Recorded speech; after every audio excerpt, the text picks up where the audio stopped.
Shalom, all praise to Yahweh, Bahashem, Yahweh Shai, Bahashem, Rakakadash. Much respect to the brothers that are out there preaching and teaching the truth worldwide across the four corners of the earth, risking their lives and freedom for this truth. Peace and salutations to the house of David, the hopeful elect, and the Akim and Akwaf that might be listening to this lesson on today. This is your brother, Abad Yabah, coming through with another lesson through the spirit and power of Yahweh Shem Yahweh Shai. And the title of this lesson is, Are You Lukewarm? And lukewarm is defined as showing little enthusiasm. Now, getting into what lukewarm really is, and that's really not giving your best. You're not hot, you're not cold, you're in the middle, but you're not giving your best. We can go back in the scriptures in Genesis when Cain and Abel were to give their sacrifice, their offering unto Yahweh at a point, and Abel gave his best offering, and Cain gave what we would consider a lukewarm offering, because it was not hot, it was not cold, it was not as if he didn't give anything, but he didn't give his best. He gave something which was not what the parameters of giving an offering unto Yahweh Shem Yahweh Shai at the time, and he was upset about it. He was so upset that he killed his brother. But when you look into the whole background of that situation, if you had done exactly what you were told to do, what you were purposed to do, then there would not have been any reason for you to be upset. So that just brings me to the point. We have the opportunity to give offerings, our best, unto Yahweh Shem Yahweh Shai daily.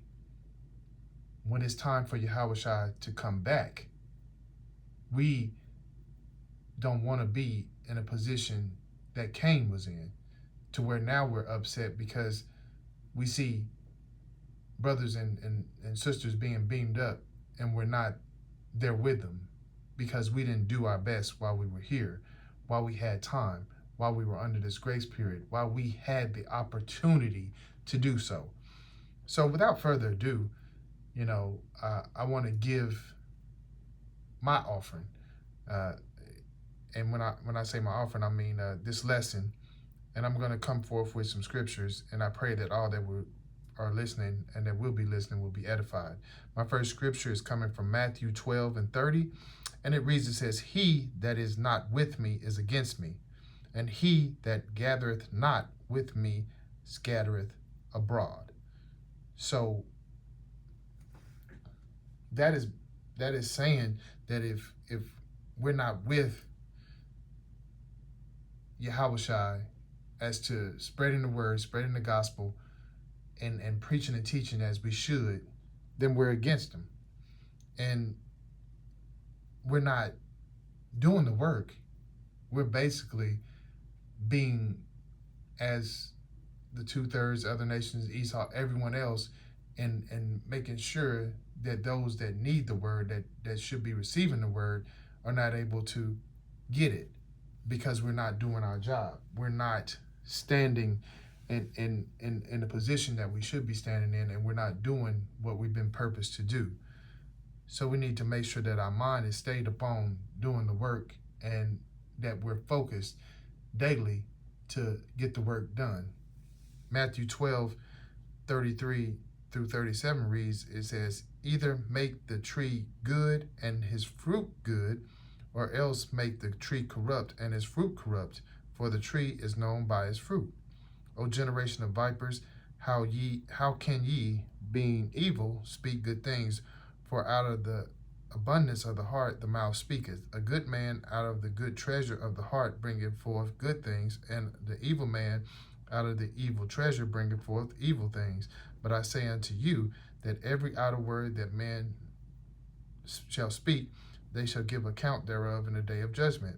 For by thy words thou shalt be justified, and by thy words thou shalt be condemned. So we need to do the things that we're purposed to do, because it shows who we are by what we do.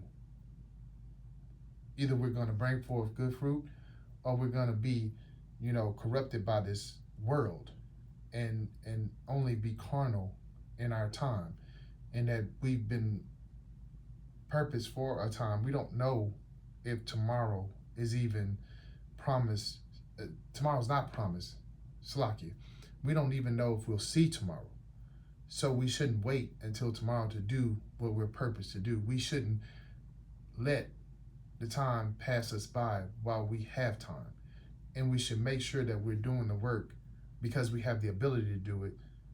And we should make sure that the time and the abilities that we have, we use it for the honor and the glory and the praise of Yahweh Shem Yahushua, to please him and not this world, because it'll all be shown through our works, through what we do, through what we say, and how we go about our life as to who we are.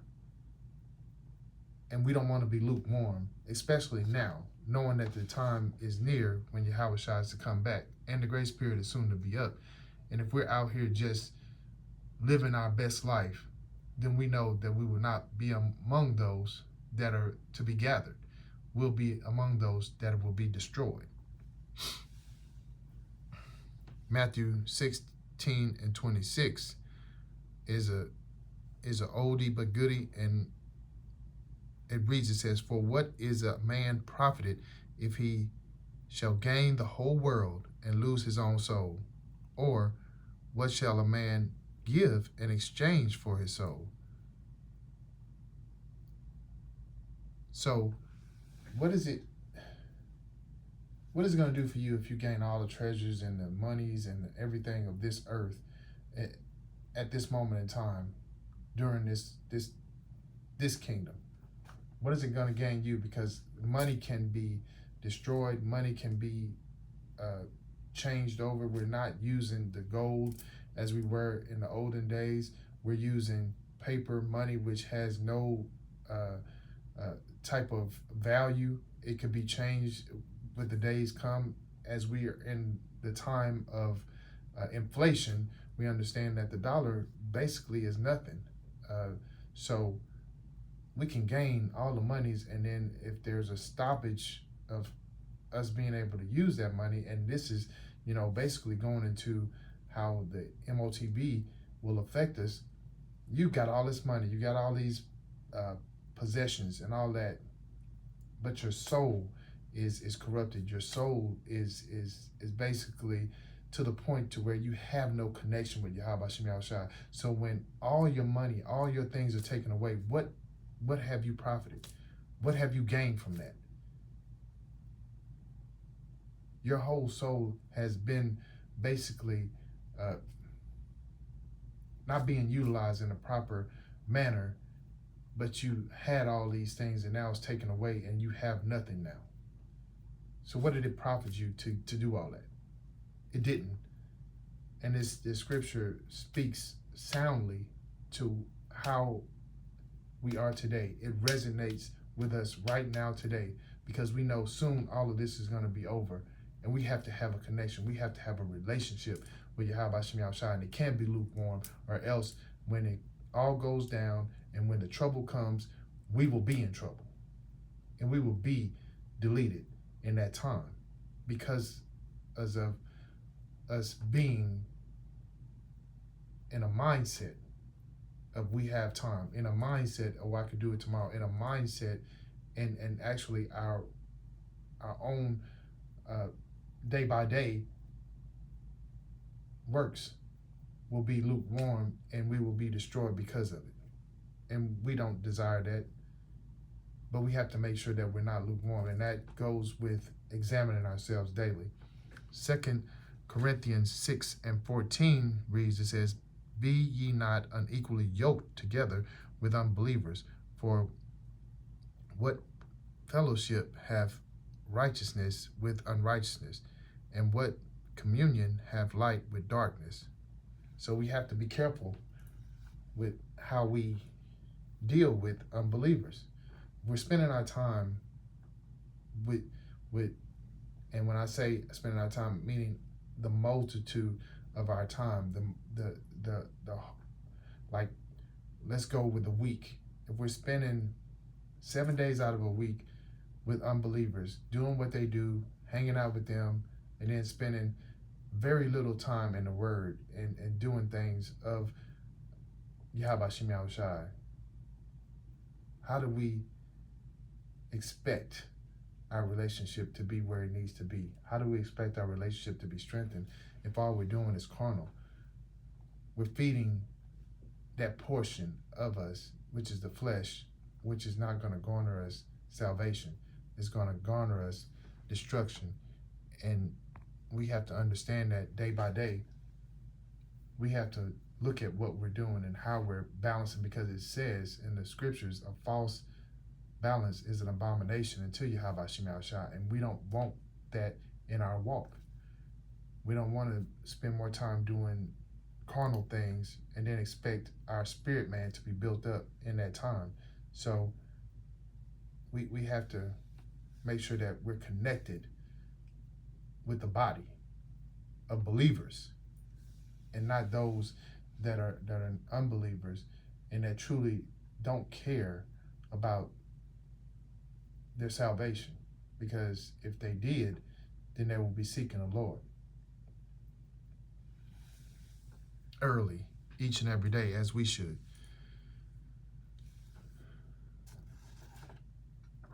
1 John 2:15-16 reads, it says, love not the world, Salakia, love not the world, neither the things that are in the world.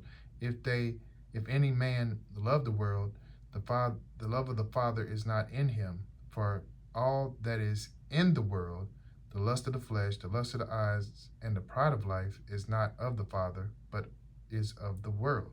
So once again, as basically the topic is lukewarm, and that goes into being lukewarm because you care more about the things of this world than the things of Yahweh Shemi Shai.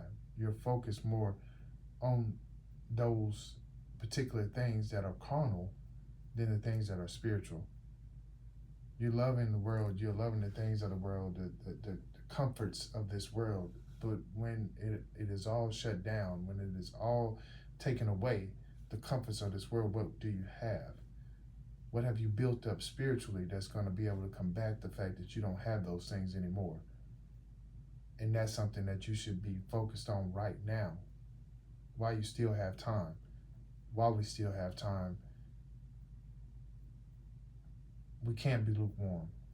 We can't expect Yahweh Shemi Shai to just let us get a pass, because he's not a respecter of persons. Ain't nobody special to him. Either you do what you're supposed to do, or you're an enemy unto him. And he doesn't just let you have a pass to where you will not be punished. It's going to either come now, later, or whenever he feels like, because his will is going to be done. And we do not desire for Yahweh Shemi Shai to be upset with us, to bring his wrath upon us, because that could be any type of punishment that we will not be able to even understand at this point. So we should have a healthy fear of Yahweh Shemi Shai and do what is asked of us, and what we should be doing, even just from our spirit man being what we deal with in the forefront of our lives. And we're not just sitting back, just letting things happen before our eyes. Our discernment should be up to par. We should always be circumspect and understand what's going on around us.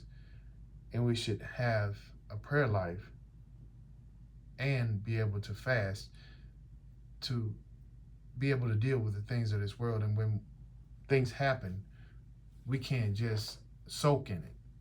We have to get back up and get back in the fight.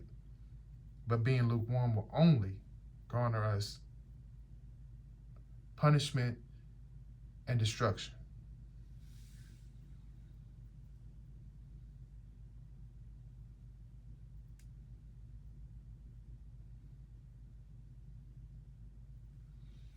And that brings me to my final scripture, and it's in Revelation 3:15 through 16.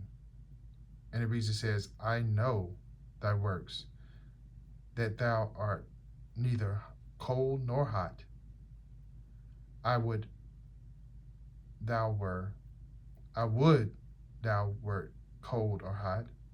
So then, because thou art lukewarm and neither cold nor hot, I will spew thee out of my mouth. So that lets us know that Yahweh Shema Shah would rather us before or against him, and not straddling the fence, because straddling the fence is only going to garner him to punish us ever the more, because we know what we should do and we're doing it to a degree, but we're not doing it enough to give him the honor and glory, praise which he deserves, and not giving him our full attention.